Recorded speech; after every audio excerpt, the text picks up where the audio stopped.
पहले हम शुरू करेंगे त्रिवार ओम का। लंबा गहरा सांस भर लीजिए।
हम सब मिलकर प्रेम से बोले, ज्ञानी बने और अपने पूर्वजों के भांति अपने कर्तव्य का पालन करते रहें।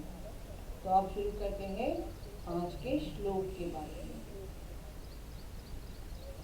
हरिओम। 11वें दिन से 14वें दिन तक हमने श्रीमद् भगवद गीता के 4 श्लोकों का पठन किया, जिसमें हमने कर्मफल का सिद्धांत, योग की परिभाषा के बारे में जानकारी ली। आज हम श्रीमद् भगवद गीता के 6ठे अध्याय का 13वां श्लोक पठन करने वाले हैं। पहले मैं बताऊंगा, फिर उसे दोहराया जाएगा। आपको साथ साथ में दोहराने की चेष्टा करेंगे। तो शुरू करेंगे श्रीमद् भगवद गीता के 6ठे अध्याय का 13वां श्लोक। समं काय शिरो ग्रीवं धारयन् अचलं स्थिरं सम्प्रेक्ष्य नासिकाग्रं स्वं दिशश्च अनवलोकयन्। इसे एक बार दोहराएंगे। समं काय शिरो ग्रीवं धारयन् अचलं स्थिरं सम्प्रेक्ष्य नासिकाग्रं स्वं दिशश्च अनवलोकयन्। यह श्रीमद् भगवद गीता के 6ठे अध्याय का 13वां श्लोक है, जिसमें योगेश्वर भगवान श्री कृष्ण अपने शिष्योत्तम अर्जुन से आसन की स्थिति और विधि बतलाते हैं। आसन किसे कहते हैं, यह भगवान श्री कृष्ण अर्जुन के माध्यम से हमें समझा रहे हैं। समम काय शिरो ग्रीवम। समम का अर्थ होता है समस्थिति में। जब आप किसी भी आसन के लिए बैठते हो तो आपका शरीर समस्थिति में होना चाहिए। There should be a balanced state of the body. काय का अर्थ होता है शरीर, शिर का अर्थ होता है हमारा सिर, ग्रीवा का अर्थ होता है गर्दन। तो आसन की स्थिति में हमें इस प्रकार बैठ जाना है कि हमारा शरीर समस्थिति में हो, गर्दन और सिर सामने की ओर हो, वह झुकी हुई स्थिति में न हो। धारयन अचलम स्थिर। इसका अर्थ है हमें शरीर की ऐसी स्थिति धारण करनी है जहाँ पर चंचलता का त्याग होकर हम स्थिरता में एक जगह पर बैठे हुए हैं। संप्रेक्ष नासिकाग्रम स्वम। संप्रेक्ष का अर्थ होता है देखकर, नासिका के अग्रभाग पर, स्वयं अर्थात खुद के। हमें खुद के नासिका के अग्रभाग पर लक्ष्य को केंद्रित करते हुए देखना है, देखते रहना है। दिशच्च अनवलोकयन, दसों दिशाओं में हमें नहीं देखना है। हमारी पूरी दृष्टि नासिका के अग्र पर स्थित होगी, अर्थात हमारे श्वास प्रश्वास पर केंद्रित होगी। जिस गति से श्वास प्रश्वास का आना जाना जारी है, वहां पर हमारा लक्ष्य केंद्रित होगा। इस प्रकार इस श्लोक का अर्थ भगवान हमें बता रहे हैं। आसन की स्थिति किस प्रकार से होनी चाहिए। हमें एक जगह पर बैठ जाना है, समस्थिति में बैठना है। गर्दन सिर सामने की ओर रहेगा। हमारा पूरा ध्यान यह नासिका अग्र पर स्थित रहेगा।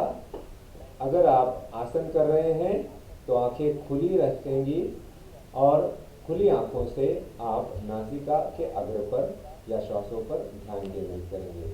अगर आप प्राणायाम कर रहे हैं तो आंखें बंद रहकर आपको बंद आंखों से ही, मन से ही अपने नासिका के अग्रभाग को देखकर उस पर लक्ष्य केंद्रित करना है। यह है आसन की परिभाषा जो श्रीमद् भगवद गीता के 6 अध्याय के 13वें श्लोक में बनाई गई है। उसी प्रकार योग शास्त्र के प्रणेता महर्षि पतंजलि ने भी आसन की परिभाषा दी है, स्थिर सुखमासनम। अर्थात आसन की जिस स्थिति में, जिस शारीरिक स्थिति में आप स्थिरता पूर्वक, सुखपूर्वक, आनंददायी स्थिति में बिना किसी तकलीफ में स्थिर हो सकते हैं, उसी शारीरिक स्थिति को आसन कहा जाता है। इस प्रकार हमने आज आसन की 2 व्याख्याएं देखी। पहली व्याख्या श्रीमद् भगवद गीता के 6 अध्याय के 13वें श्लोक में बतलाई गई थी और दूसरी व्याख्या योग दर्शन जो कि महर्षि पतंजलि द्वारा लिखित ग्रंथ है उसमें बतलाई गई थी। आइए मुड़ेंगे आज की यौगिक चर्चा की ओर। कल हमने ये देखा था कि हमारे जीवन में हमें 5 सूत्रों को अमल में लाना है। प्रणाम, माता पिता को, घर के बुजुर्गों को प्रणाम करना है। सुबह प्रार्थना, आप जिस ईश्वर को मानते हो उसकी एक प्रार्थना आपको नित्य क्रम से करनी है जो आपको मन की शांति प्रदान करता है। तीसरा हमने देखा था योगाभ्यास।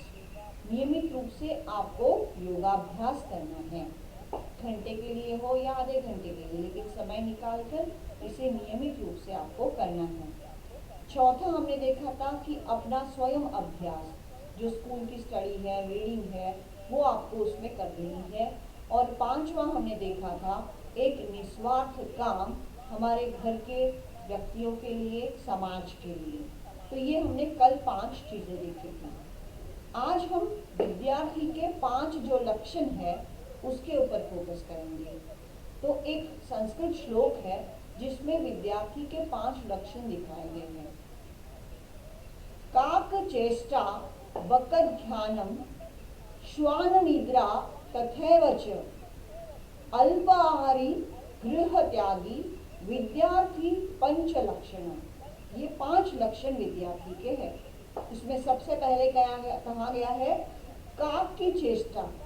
काक चेष्टा यानी क्या कि जैसे काग यानी कौवा हर चीज जागरूकता से देखने के लिए तैयार होता है, वो जानने के लिए जिज्ञासु होता है, वैसे हमें जिज्ञासु होना चाहिए कौवे की तरह। आपको सबने एक छोटी स्टोरी तो सुनी होगी कि जब पानी की प्यास लगी थी कौवे को, वो एक उड़ते उड़ते गांव में गया। वहाँ एक छोटे से घड़े में उसे पानी दिखा लेकिन बहुत नीचे था, तो उसने पहले कंकड़ पत्थर डाल डाल के पानी को ऊपर लाने की कोशिश की। आज की मॉडर्न टेक्निक में हमने कौवे की दूसरी स्टोरी भी सुनी है कि जो स्ट्रॉ लेकर पानी पीता है। यानी आप देखिए कि जो नया आता है वो जिज्ञासा से कौवा करता है, तो हमें कौवे की तरह जिज्ञासु होना है। दूसरा उसमें कहा गया है बकद ध्यानम। बकद यानी बगुला, जिसे मराठी में बदक कहते हैं। तो ये बगला जो है, बगुला जो है, वो अपने एक पाँव को पानी में रखता है, एक पाँव को ऊपर रखता है और अपनी शिकार जो मछली है उसे पानी में पकड़ने के लिए नजर तो सामने होती है, एक पाँव जमीन में एक पाँव ऊपर होता है, फिर भी उसका पूरा ध्यान अपनी मछली कहीं आ ना जाए आसपास में इसके ऊपर होता है। और जैसे ही मछली उसे पानी में दिखती है वो झपेट कर अपनी चोंच से मछली को पकड़ लेता है। यानी उनका कंसंट्रेशन आपको उसमें सीखना है कि चाहे कैसे भी परिस्थिति आपके समीप हो, वातावरण में हो, आपको ये कोशिश करना है कि हम कंसंट्रेट कर सके और अच्छे से ध्यान दे सके। तो ये था मकर ध्यानम। तीसरा है श्वान निद्रा। श्वान निद्रा यानी कुत्ते की तरह हमें सचेत सोना चाहिए। थोड़ी भी आपके आसपास हलचल अगर हो जाती है तो वो एकदम उठकर बैठ जाता है, अगर वो सोया भी हो तो। यानी हमें ये देखना है कि सतर्क हमेशा हमें अपने आसपास में रहना जरूरी है। मैं इतना पढ़ाई में मगन हो गया कि पास में आग लगी मुझे पता ही नहीं चला, ऐसे भी ना हो। हमारा ध्यान सतर्क भी होना चाहिए। तो हमें ये देखना है। तीसरा श्वान निद्रा। चौथा है अल्पाहारी। अल्पाहारी यानी क्या, कम खाने वाला नहीं, तो आवश्यकता के हिसाब से खाने वाला, जितनी भूख है उसके हिसाब से खाने वाला।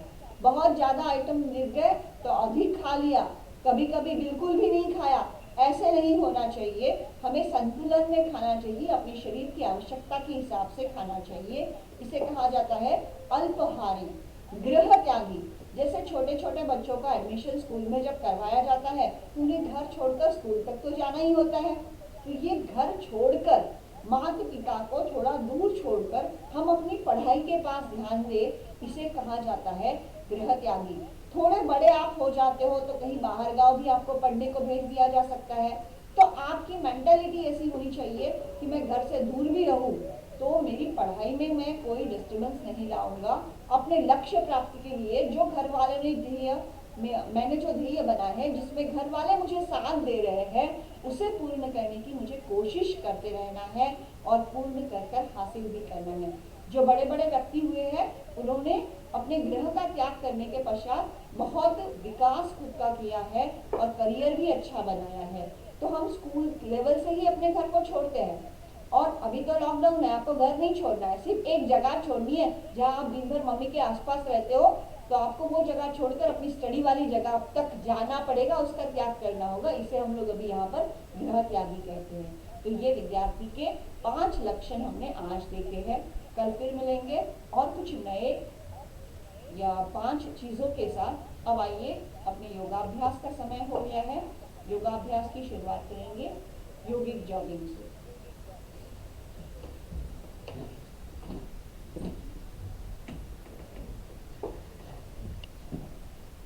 कल हमने योगिक जॉगिंग की शुरुआत की थी। आज हमारे योग यज्ञ का 15वां दिन है। तो यह स्थूल क्रियाएं आज हम योगिक जॉगिंग के रूप में कर रहे हैं।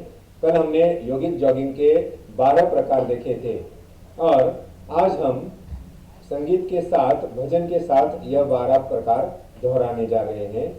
तो जैसे जैसे मैं करूँगा उसको देखते हुए आप यथाशक्ति करें। मंद गति से, तीव्र गति से, यथा समय यथा स्थिति आप इसे कर सकते हैं। हाई बीपी वाले व्यक्ति को इसको नहीं करना है। निरोगी व्यक्ति इसे पूरी क्षमता के साथ कर सकते हैं, जिससे आपके पूरे क्षमता का विकास होगा, पूरे शरीर का विकास होगा। तो शुरू करेंगे। पहली एक्सरसाइज में आपको इस तरह से आपको शुरू करना है। पैर पूरी तरह मुड़ते हुए पीछे नितंब को स्पर्श करें। हाथ कोहनियों में मोड़ते हुए आगे की ओर इस प्रकार से धीरे धीरे आप स्पीड बढ़ाते रहे।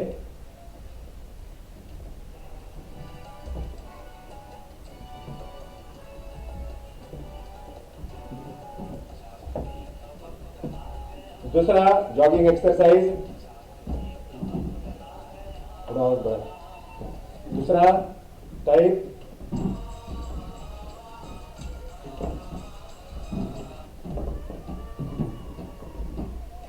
कंधे के समांतर, हाथ को पूरी तरह से ले, स्पीड धीरे धीरे बढ़ाते रहे। पसीने आने चाहिए। फेफड़ों की पूरी कार्यक्षमता का यूज आपको होना चाहिए।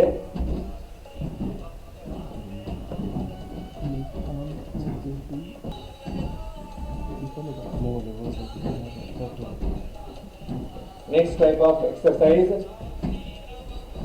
थर्ड,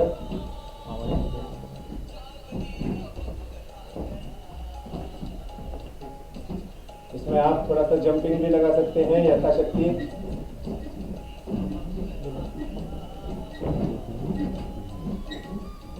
फोर्थ टाइप,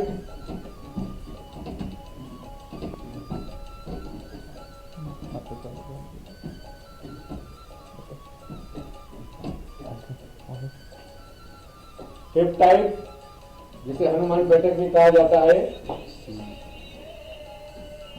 बच्चे पूरी तरह से झुक सकते हैं, बड़े यथाशक्ति झुके। हनुमान बैठक पूर्ण या अर्ध रूप से ऑडिओ चुकी भूल असेल कदाचित.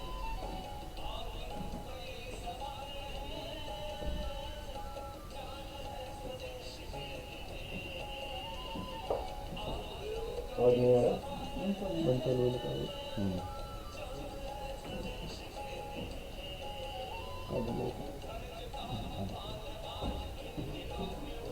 हनुमान बैठक, जिसे वीरभद्रासन भी कहा जाता है।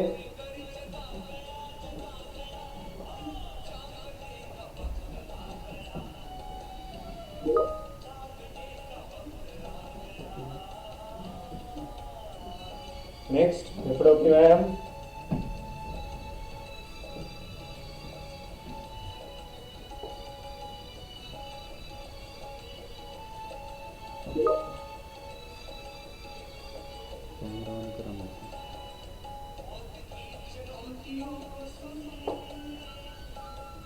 त्रिकोणासन,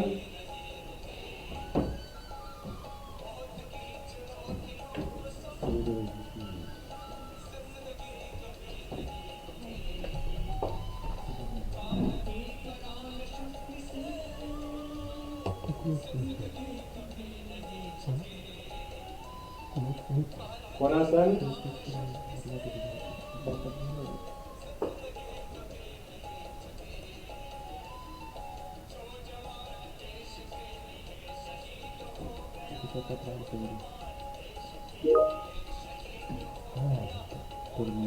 अगला 10 टाइप ऑफ एक्सरसाइज, पाद हस्त उत्थानासन, पाद हस्तासन।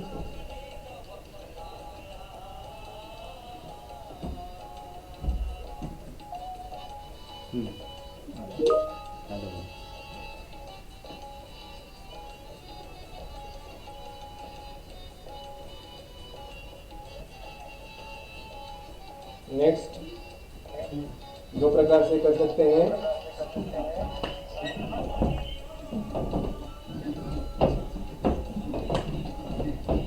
जैसे स्पीड से भी कर सकते हैं। और लास्ट,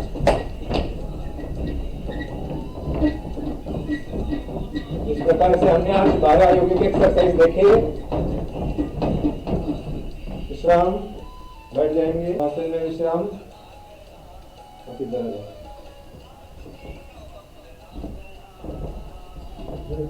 इंडिकेट अभी बैठने के लिए।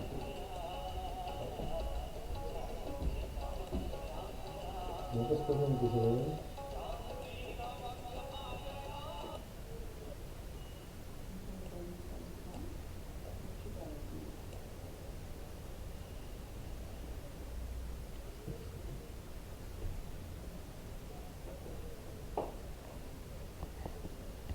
आसन में विश्राम। शवासन में आपको लंबे गहरे सांस धीरे धीरे भर लेनी है। धीरे धीरे आपको अपने सांस को भरना है और धीरे धीरे छोड़ना है।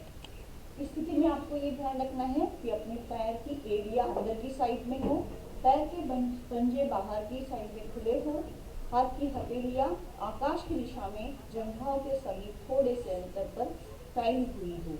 आंखें बंद रखनी है और धीरे धीरे आपको लंबे गहरे सांस भरना है और लंबे सांस धीरे धीरे छोड़ना है। स्थिर स्थिति में आपको रहने की कोशिश करनी है। धीरे धीरे शरीर पूरा जमीन पर टिका हुआ है। आराम से रिलैक्स होना है, पूरे शरीर को रिलैक्स करना है।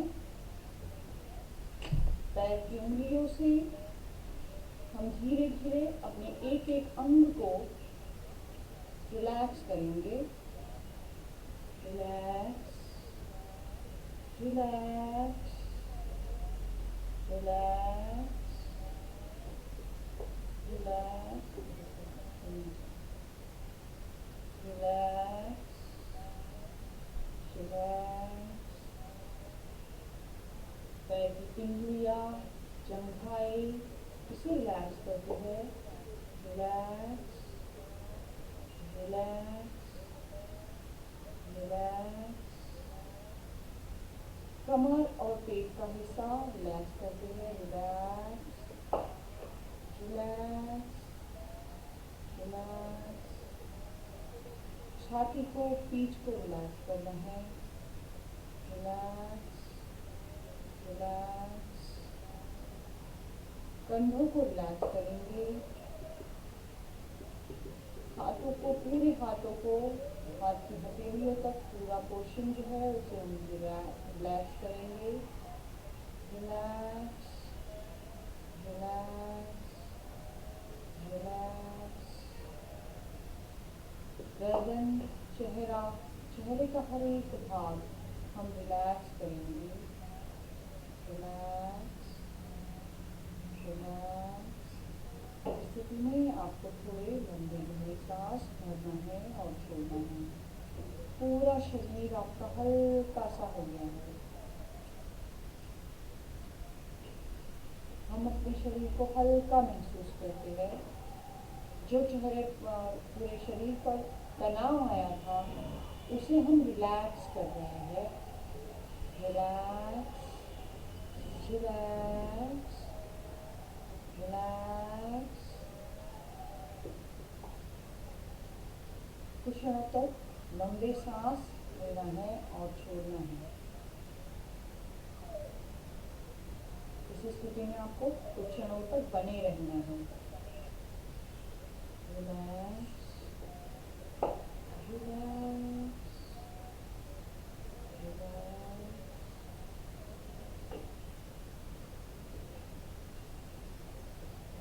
अब धीरे धीरे अपने हर एक अंग को थोड़ा सा ढीला करना है, उसे मूवमेंट करना है, थोड़ी सी मूवमेंट करना है। पैर की उंगलियों से शीश तक हर एक अंग को थोड़ा थोड़ा मूव करना है, हिलाना है अपनी जगह पर हल्के से। अब हाथों की उंगलियां, कंधे, गर्दन, पेट, कमर, ये सारे पार्ट आपको थोड़े थोड़े मूवमेंट करनी है उसकी हल्के हल्के से।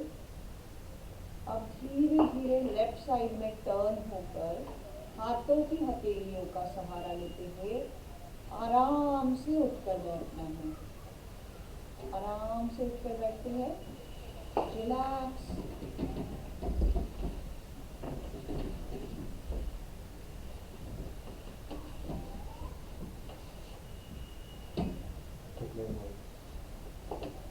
तो हम लोग जब शवासन करते हैं तो शवासन में ये विश्राम की स्थिति होती है।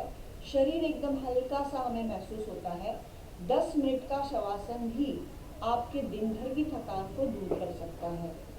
जो नाइट शिफ्ट में काम करते हैं या बहुत ज़्यादा हेवी वर्क जिसका हो जाता है, वो लोग शवासन में अगर 5 से 10 मिनट की स्थिति ले लें और ऑटो सजेशन, जैसे मैंने अभी आपको बताया था कि पैर की उंगलियों से आपको शीश के बालों तक धीरे धीरे सबको रिलैक्स करना होता है, तो आपको जब आप वापस आते हो शवासन से तो एकदम हल्का और फ्रेश सा महसूस होता है।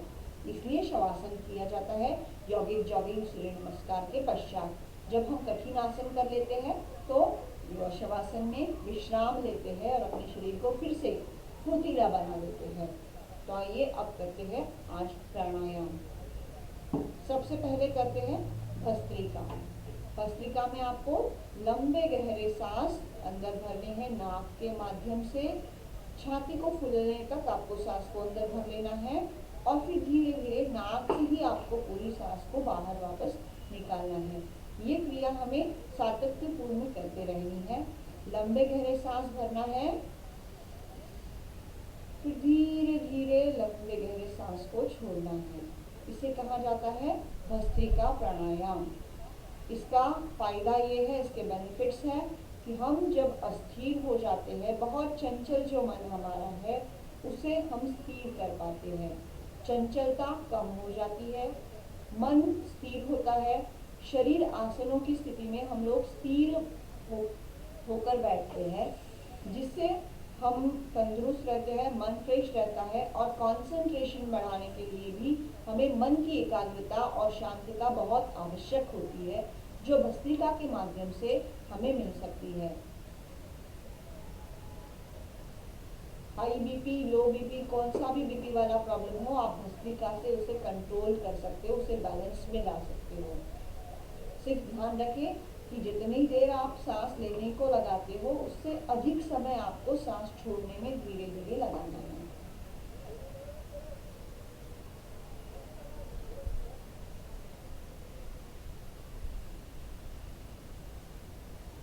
5 से 10 बार आपको आराम से लंबे गहरे सांस भरने हैं और लंबे गहरे सांस आंखें बंद कर उस पर ध्यान दीजिए, सांसों पर ध्यान देना है।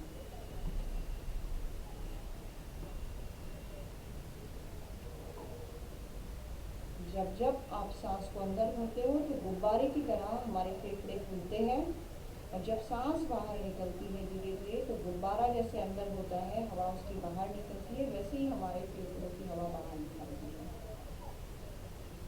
इससे फेफड़े मजबूत होते हैं, ऑक्सीजन का सप्लाई अच्छा होता है, ब्रेन में रक्त का संचार अच्छा होता है। और जब हम नाक से सांस लेते हैं तो वो फिल्टर होकर हमारी सांस अंदर जाती है। इसलिए कभी भी ध्यान रखिए कि नाक से ही सांस को लेना है और नाक से ही सांस को धीरे धीरे छोड़ते रहना है।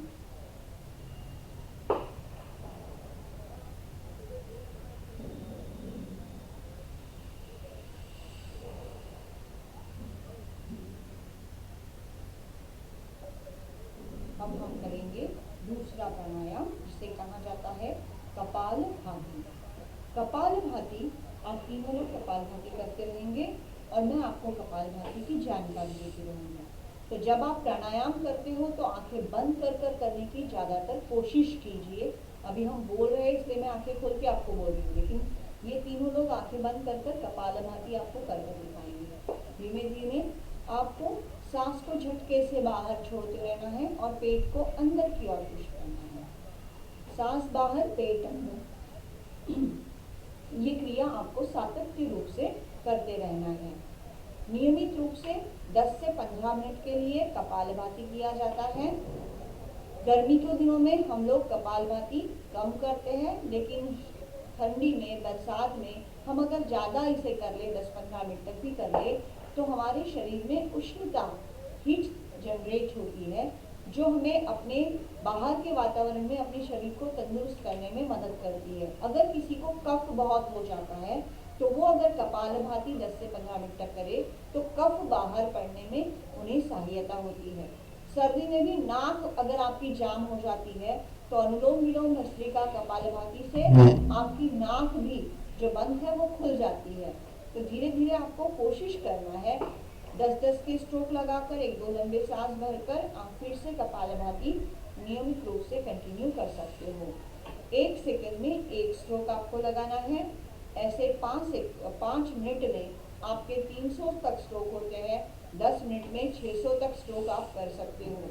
धीरे धीरे नियमित रूप से आपको इस काउंट को बढ़ाने की कोशिश करनी है। कपालभाति शुगर वाले पेशेंट के लिए भी उतना ही लाभदायी है जैसे बंडूकासन है। अब हम लोग कपालभाति जब करते हैं तो सारा प्रेशर पेट पर आता है, और पेट में जो हमारे पाचन तंत्र से संबंधित क्रियाएं होती है उसमें वो सुचारू करने के लिए, पाचन तंत्र को सुधारने के लिए कपालभाति आपको मदद करता है। चेहरे पर जो मुहासे वगैरह आ जाते हैं वो मुहासे भी कपालभाति से आपके कम होते हैं। यह है कपालभाति प्राणायाम।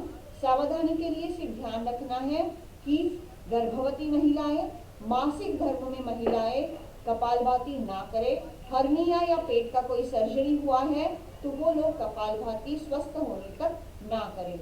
अब रुक जाएंगे। अब इसके पश्चात हम लोग नेक्स्ट करेंगे अग्निसार प्राणायाम। बाह्य प्राणायाम पहले कर लेते हैं। तो बाह्य प्राणायाम में 3 बंध लगाए जाते हैं।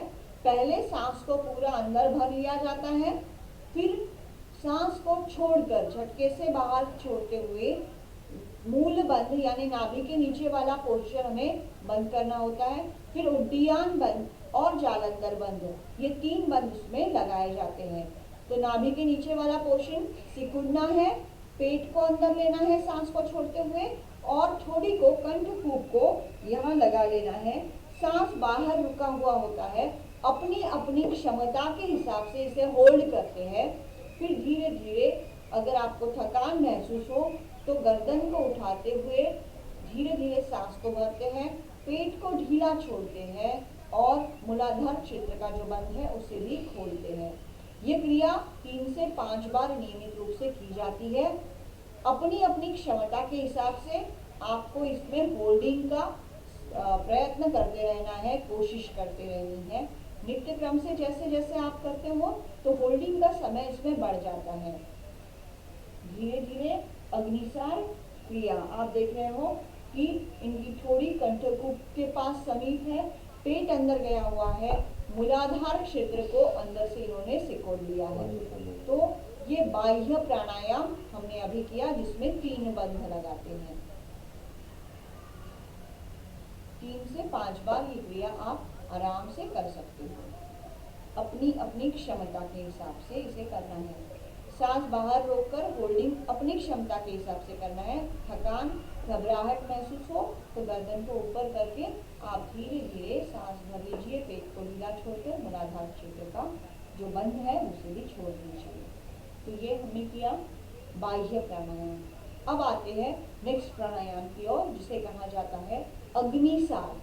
अग्निसार प्राणायाम जैसे हम बाह्य प्राणायाम में करते हैं कि पहले सांस भर लेते हैं और फिर पूरा सांस बाहर निकालते हैं, तो हमें इसमें बंध नहीं लगाने हैं, सिर्फ पेट को अंदर बाहर हिलाना है सांस को बाहर रोकते हुए। तो पहले सांस को भर लेते हैं धीरे धीरे अंदर, फिर झटके से पूरी सांस को हवा को बाहर निकालकर पेट को अंदर बाहर की स्ट्रोक करते हैं। अगर आपको सांस को खुला रखकर यानी नाक को खुला रखकर अगर इसमें समस्या आती है तो नाक के ऊपर आप 2 हाथ रखकर भी पेट को अंदर बाहर कर सकते हो। सांस लेना है, फिर सांस को पूरा छोड़कर फिर हम अग्निसार करते हैं। ध्यान रखें कि पहले हम बहुत सारा हवा अंदर भर लेते हैं, सांस को नाक से भरना है, मुंह से नहीं, और छोड़ते समय भी आपको सिर्फ नाक जो है उसी के पास ध्यान देना है। तो पहले सांस को बाहर रोककर पेट को अंदर बाहर स्ट्रोक किया जाता है, उसकी मूवमेंट की जाती है जो पाचन तंत्र या क्रूद के विकारों के लिए, हृदय के विकारों के लिए लाभदायी है। किडनी के प्रॉब्लम भी इससे दूर होते हैं। तो इसे कहा जाता है अग्निसार प्राणायाम। अब हम इसे अब हम लोग करेंगे अनुलोम उज्जाई पहले कर लेते हैं। तो उज्जाई में हम लोग क्या करते हैं ये सुन लीजिए पहले, उसके पश्चात आप कर सकते हो। उज्जाई में हम नाक से सांस को अंदर लेते हैं और गले को सिकुड़ते हैं, कंठ को सिकुड़ते हैं, जिससे कंठ से आपके एक आवाज सी ध्वनि सी निकलती है। तो पहले आप देख लीजिए, उसके बाद में करना है। पहले सांस को नाक से भर लेना है, कंठ से आवाज, कंठ को सिकुड़कर आवाज निकलेगी। जब इसे छोड़ना होता है तो राइट साइड की नोज को क्लोज करके लेफ्ट साइड से आपको सांस को बाहर निकालना होता है। तो आइए करते हैं उज्जाई के 3 चरण।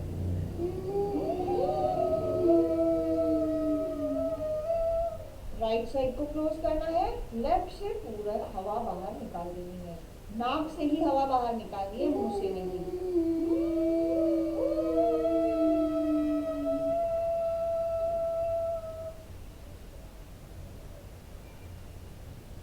और एक बार इसी को करेंगे।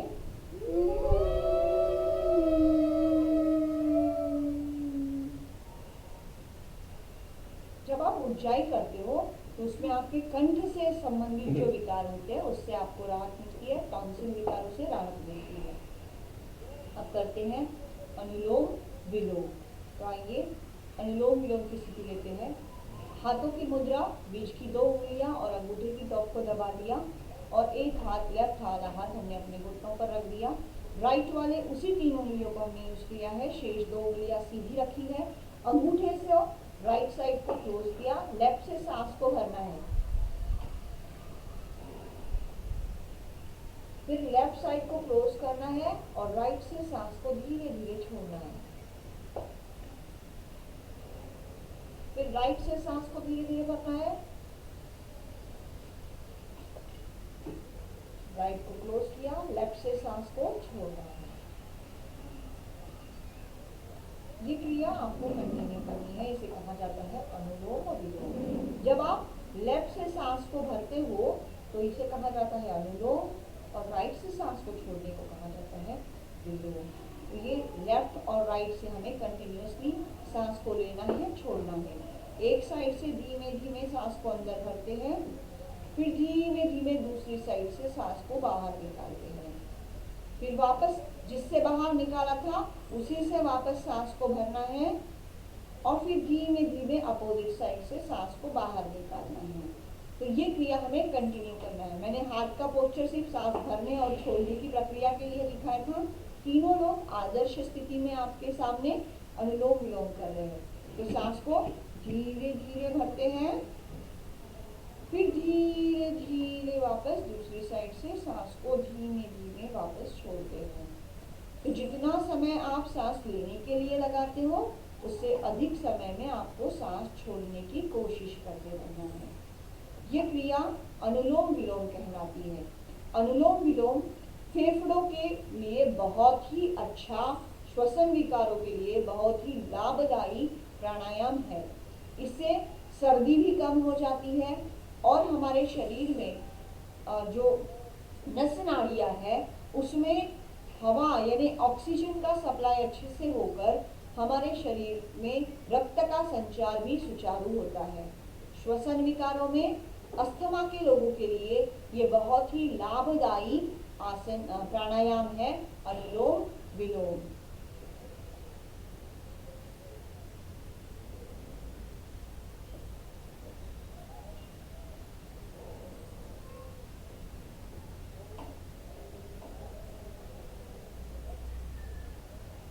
हम लगातार करते रहेंगे अनुलोम विलोम। नियमित रूप से 10-15 मिनट के लिए आप अनुलोम विलोम कर लीजिए। जो अलग अलग रोग से पीड़ित लोग होते हैं, जैसे अस्थमा है तो उसमें आधा घंटा अनुलोम विलोम करवाया जाता है आयुर्वेद में और वैद्यों के माध्यम से। क्योंकि हमारे शरीर में जो विकार होते हैं वो विकारों का एक कारण होता है कि श्वास प्रश्वास का असंतुलन। तो हमें अनुलोम विलोम से हम उसे संतुलित करने की कोशिश करते रहते हैं, जिससे आपका बैलेंस शरीर में बना रहता है श्वास प्रश्वास का।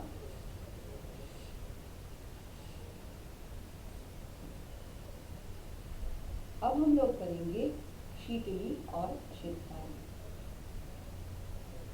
तो आइए सबसे पहले तो जीभ को बाहर निकालकर आपको जीभ का यू शेप बनाना है और जीभ से यानी अब मुंह से हवा लेनी है। ये ध्यान रखिए, इसमें हमें मुंह से हवा लेनी है। जीभ को यू बनाना है, मुंह से हवा अंदर लेनी है और नाक से छोड़नी है। इस तरह से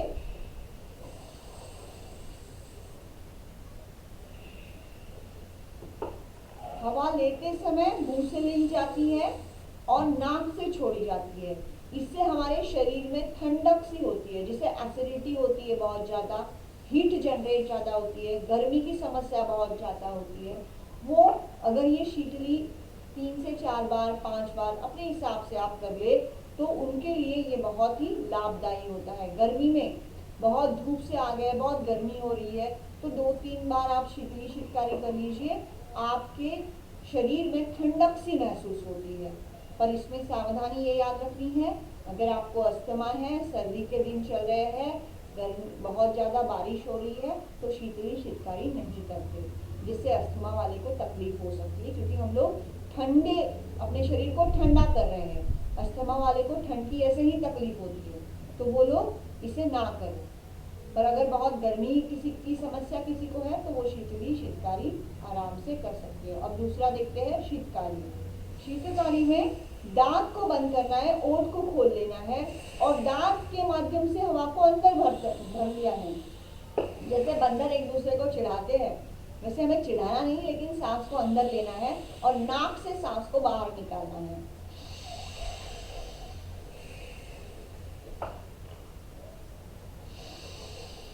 इससे आपको ठंडा ठंडा कूल कूल महसूस होता है। यानी बिना एसी के, एसी की ठंडक अगर आपको चाहिए तो बस ये कर लीजिए, आपको एसी के भांति अपने शरीर में ठंडक सी महसूस होती है। इसे कहा जाता है शीतकारी प्राणायाम।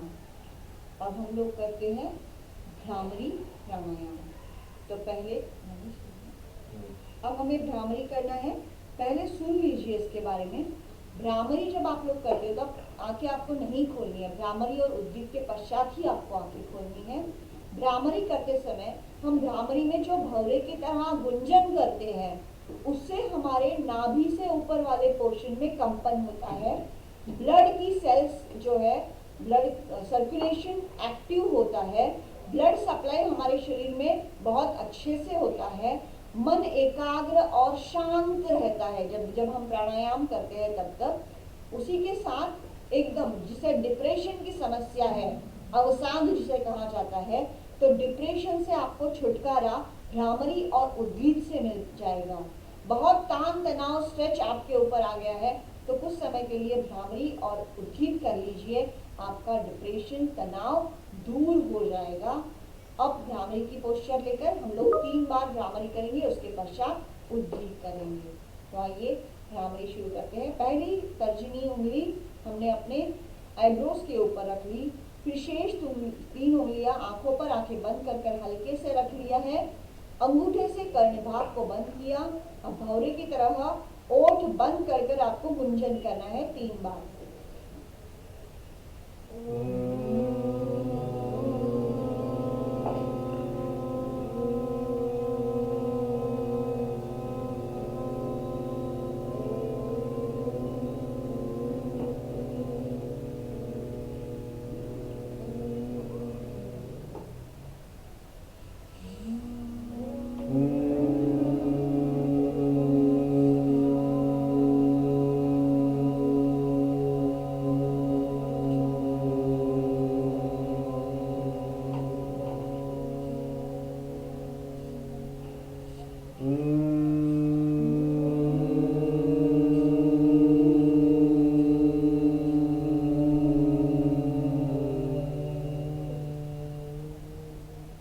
आंखें बंद रखते हुए धीरे धीरे अपने हाथ को अपने घुटनों पर रख दीजिए।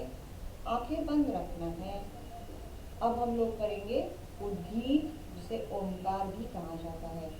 लंबे ओंकार का उच्चारण हम लोग 3 बार करेंगे। और रोग निवारण के लिए ओंकार 11 बार, 21 बार, 108 बार भी करवाया जाता है। तो अभी हम लोग, हमारे पास समय की कमी है और प्रात्यक्षिक करना है, इसलिए 3 बार ओंकार करेंगे। एक ओंकार के बाद सांस को भरकर दूसरा ओंकार लीजिए।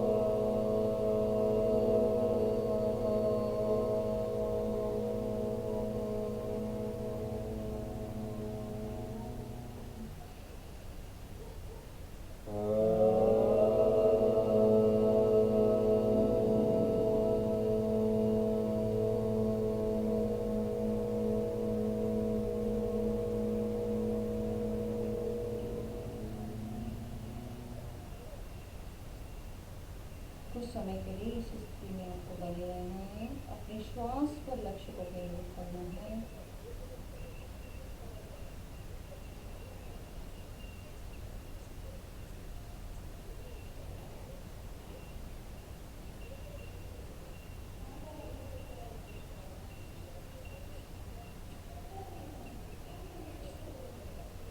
इसका नाम ध्यान कहा जाता है।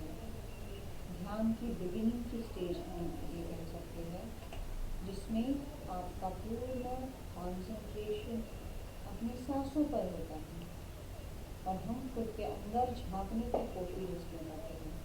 हमारे शरीर में जो बदलाव आए हैं उसके पास हम लोग ध्यान देते हैं और मन ही मन संकल्प कर लेते हैं कि हम लोग प्रतिदिन निश्चित समय पर निश्चित अवधि के लिए योगाभ्यास करेंगे, जो हमारे तन, मन और आत्मा को स्फूर्तिला बनाए रखेगा, हमारे शरीर को निरोगी रखेगा। ये संकल्प करते हैं और धीरे धीरे दोनों हथेलियां अपने शीश के ऊपर लेकर एक ताली बजाएंगे और हाथों का घर्षण करेंगे।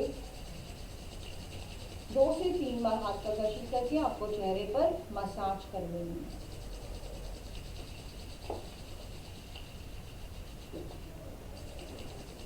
मसाज के पश्चात कर कमलों के दर्शन करते हुए आपको धीरे धीरे अपनी आंखें खोलनी है। हाथों को चेहरे के सामने लेकर हाथों के दर्शन कीजिए और धीरे धीरे कराग्रे वसते लक्ष्मी करमध्ये सरस्वती करमूले तु गोविन्दं प्रभाते करदर्शनम् समुद्रवसने देवी पर्वतस्थलमण्डले विष्णुपत्नी नमस्तुभ्यं पादस्पर्शं समस्मि। पैर को थोड़ा खुला कर लेते हैं, रिलैक्स कर लेते हैं, क्योंकि अब हमने आपको कंटिन्यू 15 से 20 मिनट तक एक ही पोस्चर में बैठाया था। तो धीरे धीरे पैरों को रिलैक्स कर लेते हैं। पैर की उंगलियां, एड़ियां, धीरे धीरे इसे रिलैक्स कर लेना है। अगर बहुत चींटियां पैर में आ गई है तो एक दूसरे को पैर के ऊपर इस तरह से पीट लीजिए, तो जो चींटियां पैर में आती है वो आपकी कम हो जाती है। एड़ियों की एक्सरसाइज कर लेते हैं। फिर थोड़ा सा क्लॉकवाइज एंड एंटी क्लॉकवाइज दोनों साइड में आपको घुमाने का याद रखना है यहाँ पर, जब भी आप इसकी एक्सरसाइज करते हो। घुटनों की एक्सरसाइज कर लेते हैं। अपने पैर को धीरे धीरे रिलैक्स कर लेना है। जिस तरह से आपको जहाँ अधिक प्रेशर आ रहा है उस अंग को आपको शिथिल करना है। धीरे धीरे उसे आराम से लचीला बना लेना है।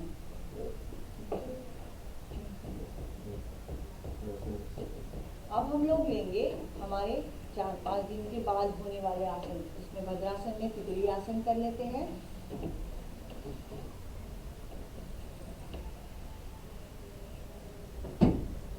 इसे तितली आसन कहा जाता है, जिससे आपकी जंघाओं में जो प्रेशर आया था, पोल्ट्रियों में जो प्रेशर आया था, वो प्रेशर कम हो जाता है, स्ट्रेचिंग कम हो जाता है।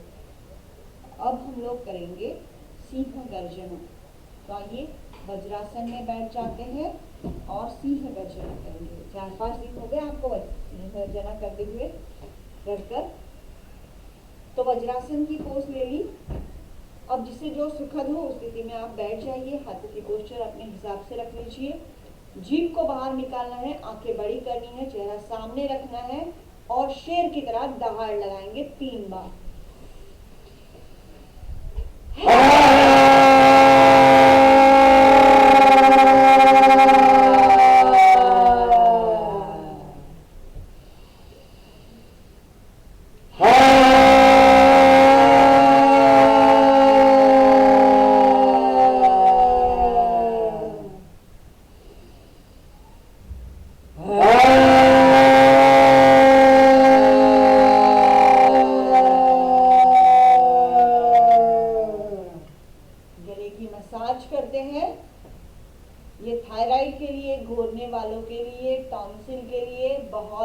अच्छा सिंहासन है, सिंह गर्जन इसे कहा जाता है। अब हम लोग करेंगे हास्यासन। तो सबसे पहले लेते हैं मुक्त हास्य। तो चलिए ठहाके देकर हम लोग हंसेंगे।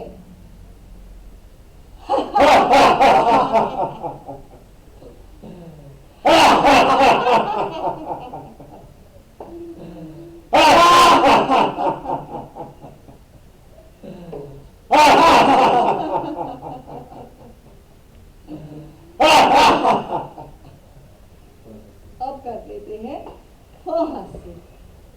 मुंह से फ का उच्चारण करना है और अंदर हृदय से आपको हंसना है।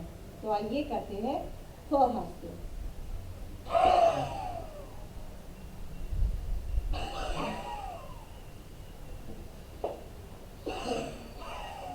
इससे आपके फेफड़ों की एक्सरसाइज हो जाती है। अब एक दूसरे की ओर देखकर स्माइल देनी है, जिसे कहा जाता है स्मित हास्य।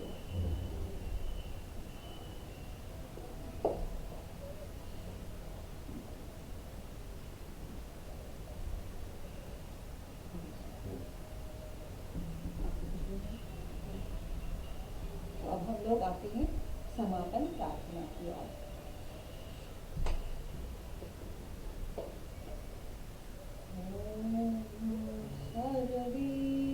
भवन्तु सुखिनः सर्वे सन्तु निरामयाः सर्वे भद्राणि पश्यन्तु मा कश्चित् दुःखभाग् भवेत्। ॐ शान्ति शान्ति।